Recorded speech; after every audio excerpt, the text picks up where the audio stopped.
नमस्कार। हरियाणा में विधानसभा चुनाव का बिगुल फूंक चुका है। आगामी 3 महीने में हरियाणा में विधानसभा के चुनाव होने वाले हैं। सीएम की कुर्सी को लेकर लगातार गहमा गहमी का माहौल देखने को मिल रहा है, लेकिन चर्चा इन दिनों हरियाणा के हर राजनीतिक गलियारे में ये है कि आखिरकार राव इंद्रजीत सिंह, जो कि भारतीय जनता पार्टी हाईकमान से सीएम कुर्सी को लेकर बार बार मांग करते हुए नजर आ रहे हैं, क्या उनको चीफ मिनिस्टर बनाया जाएगा। राव इंद्रजीत सिंह के राजनीतिक सफर पर चर्चा करेंगे, लेकिन उससे पहले एक बार उनके पारिवारिक इतिहास पर नजर डाल ली जाए। राव इंद्रजीत सिंह अहीरवाल के पूर्व राजा रहे यहाँ पर राव तुलाराम के वंशज हैं। आपको बता दें कि राव तुलाराम ने अहीरवाल में जिस तरीके से अपना एक वर्चस्व बनाया, 1857 के स्वतंत्रता संग्राम में अपना बलिदान दिया और अंग्रेजों के खिलाफ लोहा लेते हुए राजा राव तुलाराम शहादत को प्राप्त हो गई। उनकी वो शहादत अहीरवाल के इतिहास में स्वर्णिम अक्षरों में लिखी गई है। राजा राव तुलाराम का जिक्र करते हुए यहाँ पर देश के और विदेश के तमाम इतिहासकार उनके बलिदान को याद करते हुए कहीं ना कहीं भावुक हो जाते हैं। राव तुलाराम के वंशज और राव बीरेंद्र सिंह के बेटे राव इंद्रजीत सिंह इन दिनों यहाँ पर हरियाणा में सीएम की कुर्सी को लेकर दो हाथ करते हुए नजर आ रहे हैं। आपको बता दें कि राव इंद्रजीत सिंह के पिता राव बीरेंद्र सिंह हरियाणा के पहले निर्वाचित मुख्यमंत्री थे। हरियाणा की स्थापना वर्ष 1967 में की गई और वर्ष 1967 में हुए हरियाणा के विधानसभा चुनाव में विशाल हरियाणा पार्टी, जो कि राव इंद्रजीत सिंह के पिता राव बीरेंद्र की पार्टी थी, उस पार्टी से वह मुख्यमंत्री बनते हैं और हरियाणा के पहले निर्वाचित मुख्यमंत्री बनने का यहाँ पर सौभाग्य उनको प्राप्त होता है। अब राव इंद्रजीत सिंह तो आज के वक्त में यदि देखा जाए तो हरियाणा की राजनीति के सबसे अनुभवी नेता हैं। राव इंद्रजीत सिंह का जन्म 11 फरवरी 1950 को हुआ। रेवाड़ी राजघराने से संबंध रखते हैं और वर्ष 1977 में उन्होंने विशाल हरियाणा पार्टी के निशान पर जाटूसाना विधानसभा सीट से पहली बार विधानसभा का चुनाव लड़ा और पहली बार में ही वे हरियाणा विधानसभा पहुंचे। उसके बाद राव इंद्रजीत सिंह के राजनीतिक करियर को यूं मानो कि पंख लग गए। लगातार उन्होंने वर्ष 1977 से लेकर के 1991 तक 4 बार हरियाणा विधानसभा का चुनाव जीता। उसके बाद वर्ष 2004 से लेकर के और 2024 तक लगातार हरियाणा में वह सांसद बनते हुए आए हैं।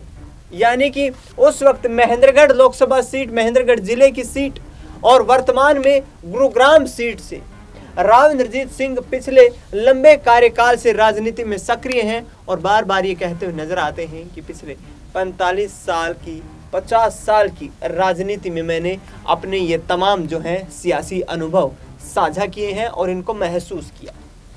आपको बता दें कि इन दिनों राव इंद्रजीत सिंह को लेकर यहाँ पर चर्चाएं ये तेज हैं कि दक्षिण हरियाणा की 15 विधानसभा सीटों पर राव इंद्रजीत सिंह का मजबूत सियासी वर्चस्व माना जाता है।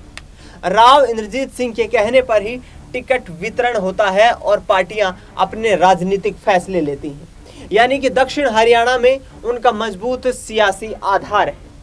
फ्रीडम फाइटर, स्वतंत्रता सेनानी के परपोते राव इंद्रजीत सिंह इन दिनों हरियाणा की राजनीति में मुख्यमंत्री पद के सबसे बड़े दावेदार भारतीय जनता पार्टी की तरफ से बनते हुए नजर आ रहे हैं। हालांकि भारतीय जनता पार्टी ने पिछले दिनों जिस तरीके से नायब सिंह सैनी, जो कि हरियाणा के वर्तमान मुख्यमंत्री हैं, उन्हीं के चेहरे पर चुनाव लड़ने का और चुनावी रणनीतियां तैयार करने का फैसला कर लिया। इस फैसले से राव इंद्रजीत सिंह काफी खफा नजर आए।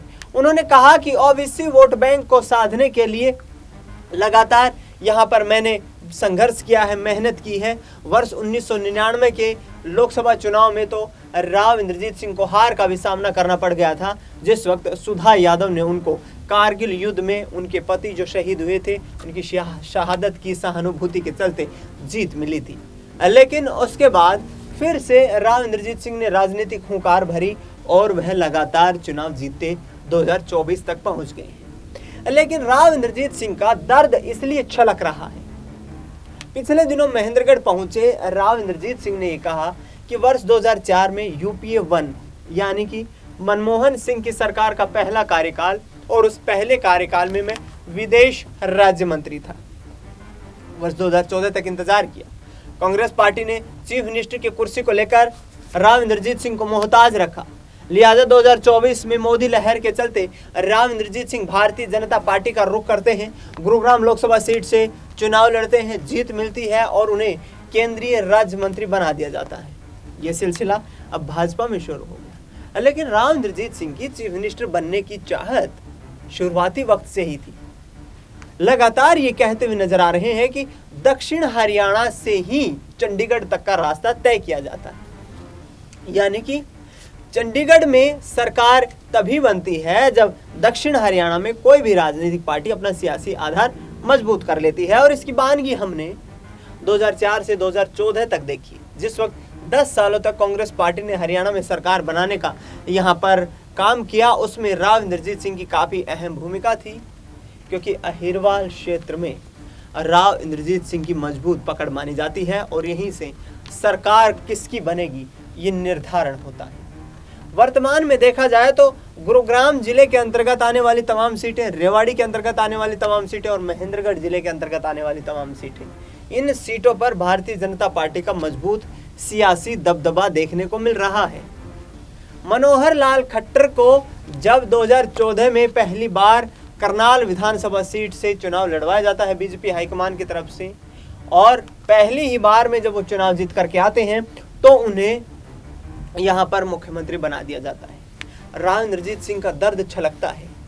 केंद्रीय गृह मंत्री अमित शाह के सामने ये कहते हुए नजर आते हैं कि जिन लोगों ने पहली बार चुनाव लड़ा और पहली ही बार में मुख्यमंत्री बन गए, जिन्होंने पार्टी के लिए संघर्ष नहीं किया, जिन्होंने पार्टी की यहाँ पर मजबूती के लिए काम नहीं किया, तो आखिरकार फिर राव इंद्रजीत सिंह जैसे चेहरे को लगातार दरकिनार क्यों किया जा रहा है। उन्होंने कहा कि हरियाणा में इस वक्त आर पार की लड़ाई लड़ने का वक्त आ चुका है।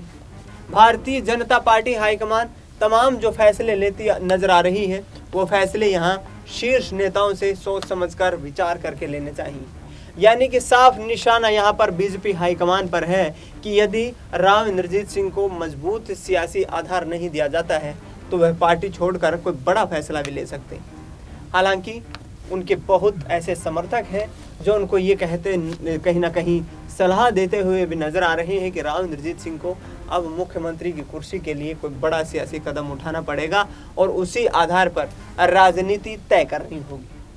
आपको बता दें कि राव इंद्रजीत सिंह लोकसभा चुनाव के दौरान भी भारतीय जनता पार्टी पर हावी होते हुए नजर आए थे और केंद्रीय गृह मंत्री अमित शाह के यहाँ पर कहीं ना कहीं इनको इशारों में ये कहते हुए नजर आए कि हरियाणा की राजनीति में अहिरवाल का जो इलाका है, उस अहिरवाल के इलाके को दरकिनार नहीं किया जा सकता है, सरकारें यहीं से बनती हैं। उन्होंने कहा कि 2014 में हमने तमाम अहिरवाल की सीटें भारतीय जनता पार्टी को दी। 47 विधानसभा की सीटें जीतकर बीजेपी ने इतिहास में पहली बार सरकार बनाई हरियाणा में। उसका ये सिलसिला जो है, ये सिलसिला लगातार 2019 में भी जारी रहा। 2019 के विधानसभा चुनाव में भारतीय जनता पार्टी जिस तरीके से 40 सीटें जीत करके आई, उसमें दक्षिण हरियाणा का महेंद्रगढ़, रेवाड़ी, गुरुग्राम का एक बड़ा योगदान रहा, जिसने भारतीय जनता पार्टी की सरकार दोबारा से हरियाणा में रिपीट करवाने में मदद की। हालांकि उस वक्त दुष्यंत सिंह चौटाला के साथ बीजेपी को गठबंधन करना पड़ा और उसी बिना पर 4.5 साल तक सरकार चलाई गई। एक बार फिर से केंद्रीय गृह मंत्री अमित शाह को अपनी ताकत का एहसास दिलाते हुए यहाँ पर राव इंद्रजीत सिंह नजर आ रहे हैं। अब देखना ये होगा कि क्या हरियाणा की राजनीतिक फिजाएं वाकई बदलती हुई नजर आती हैं। क्या राव साहब की इन तमाम बयानों के चलते भारतीय जनता पार्टी सोच विचार करने पर मजबूर होगी, और क्या आने वाले वक्त में विधानसभा चुनाव के दौरान भाजपा राव इंद्रजीत सिंह के चेहरे पर ही चुनाव लड़ने जा रही है। फिलहाल इस खास कार्यक्रम में इतना ही। देश दुनिया की तमाम बड़ी खबरों के लिए आप देखते रहिए SPN 9।